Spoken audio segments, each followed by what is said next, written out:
Ndakuramukije amahoro y'Imana, ndize neza yuko ivyo uri kurakora biriko biragenda neza.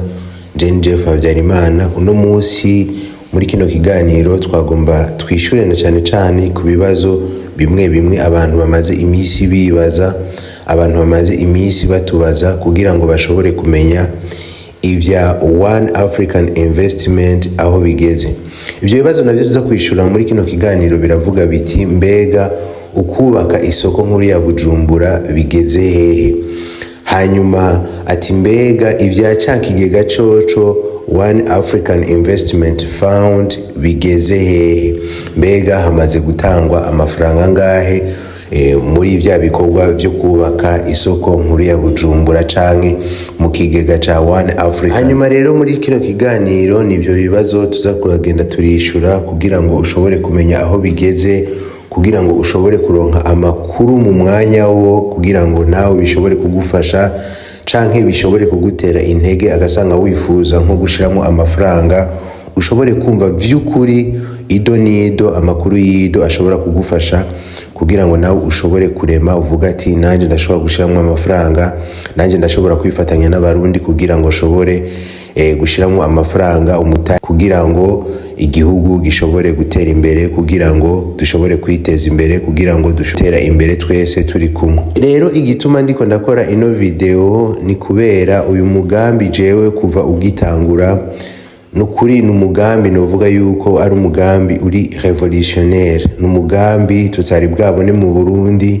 Ni ibintu bitangaje aho ko umuntu ashobora guhagurutsa abantu ukabona abantu baramufashe mu mugongo, kandi na twebwe na jewe nyene ndamufashe mu mugongo, ndamushigikiye.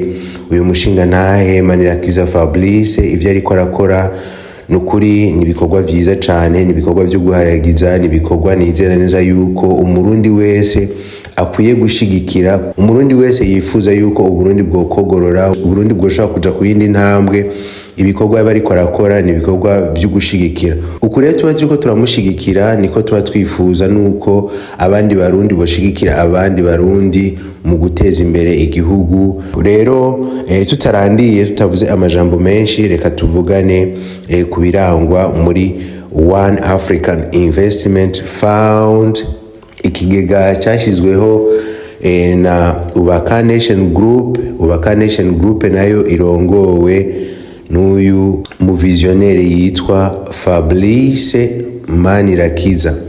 Nama nkunda kubwira abantu, hari igihe abantu bamba bariko barandika uyu Fablice ntiyitwa Fabrice, ni Fablice avec R ndende, iyo bita R ndende, apana rentoyi, ni Fablice Manirakiza.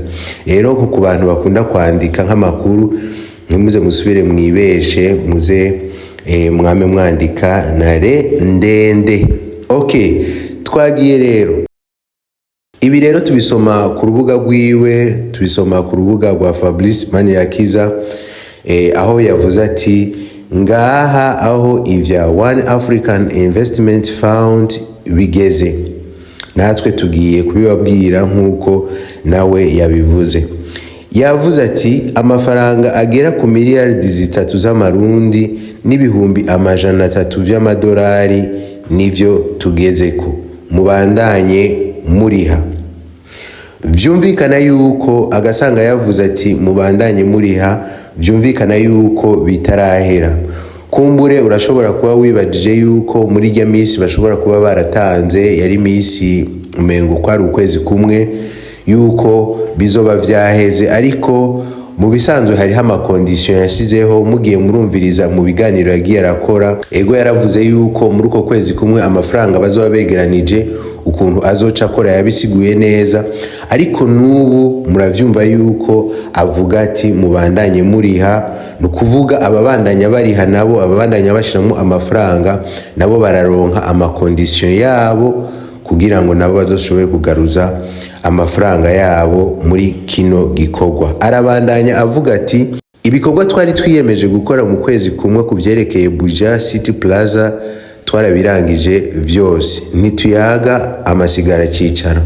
Aha rero ibikorwa yariko aravuga bariko barakora vyari ibintu bita étude du sol kugira ngo bashobore kumenya ukuntu isi yahajya ahantu bashaka gushira Buja City Plaza yifashe, kugira ngo bashobore kumenya ukuntu bazogereka ayo ma etage, kugira ngo bashobore kumenya ukuntu isi yahajya ishobora kuresista ku buremere bw'inzu bazoba bagiye gushirako. Arabandanya akavuga ati kubaguma batubaza uko ivyitunganywa ry'amafaranga rimeze, amafaranga ari kuri konte zugaye gushika dushizeho hamwe na BRB inzego ziyatunganya kugira mutangure kwironkera inyungu. Muravyumva yuko pulo moma ku muntu yasizemo amafaranga, pulo moma amafaranga ari kuri konte bloke. Ico bita konte bloke ni konte yugaye, amafaranga ntibaratangura kuyakoresha. Ariko muravyumva yuko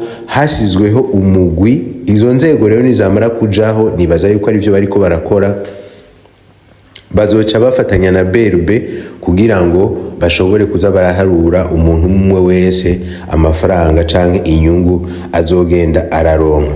Kubaguma batubaza ivyerekeye ibiti, ivyuma n'ibindi vyavuye mu isoko, tubasaba kwitura ubushikiranganji bubijejwe. Ibi rero nibaza yuko muvyumvise mwese.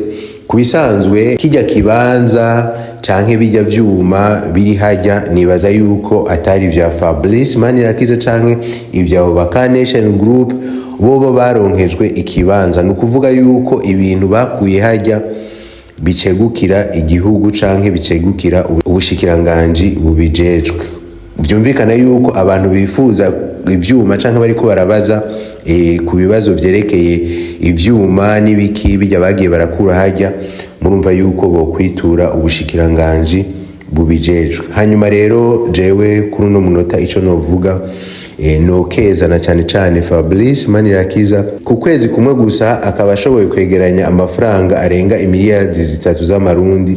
Aha nibaza yuko yavuze imiliyaridi 3 gusa, mugabo nibaza yuko atavuze amamiliyoni ashobora kuba ari hejuru. Hanyuma n'ibihumbi amajana 3 by'amadolari.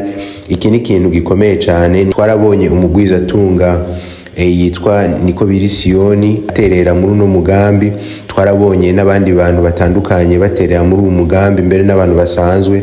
Muravyumva yuko amafaranga amaze kwegeranywa ni menshi kandi nukuri n'ibintu bishimishije cyane. Aha rero nibaza yuko twovuga yuko atabwoba, aha twovuga yuko abantu bakwiye kurema bakabona yuko uwo mugambi uzokorwa ari umugambi kandi umeze neza, ari umugambi kandi nibaza yuko ufitiye akamaro ku gihugu, mbere no ku bene gihugu basizemo amafaranga. Hariho rero abantu benshi hirya no hino bagiye baravuga ibintu biri negative kuri uwo mugambi.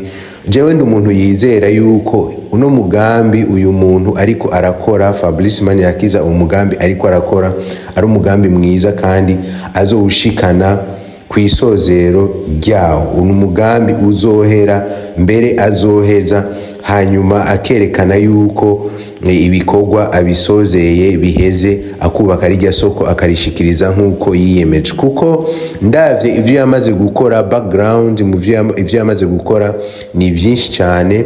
Nizera neza yuko niki gikorwa ashobora kugishobora kandi agashobora kugisozera neza atankeka. Hanyuma rero sinagombye kuvuga amajambo menshi, nagombye kwashikiriza gusa aho ibikorwa bigeze, kandi nabashikirize na update zerekeye amafaranga amaze gutangwa uno musi aho bagejeje. Mwavyumvise yuko ibikorwa byo gukura ubucafu biheze by'amaétude du sol babihejeje. Ubu rero bagiye mu yindi phase yo kugira ngo bashobore gutangura kubaka, hanyuma mu myaka bavuze bashobore kudusikiriza isoko nziza, isoko iteye igomwe, isoko vy'ukuri umuntu ayiciye kavuga ati abarundi nabo nyene bashobora kubaka inyubako nziza, kandi natwe mu Burundi turashobora kuronka ahantu dushobora gutemberera heza. Voilà, kandi ndiza yuko bizoshoboka. Nuko rero mwavyumvise, mwumvise ibintu byinshi, mwumvise amakuru menshi. Reka ndabasezere, tuzosubira mu kindi kiganiro aho tuzoturiko turavuga ikindi kintu cyoshobora kudufasha kugira ngo dushobore gushika ku iterambere. God bless you, see you next time.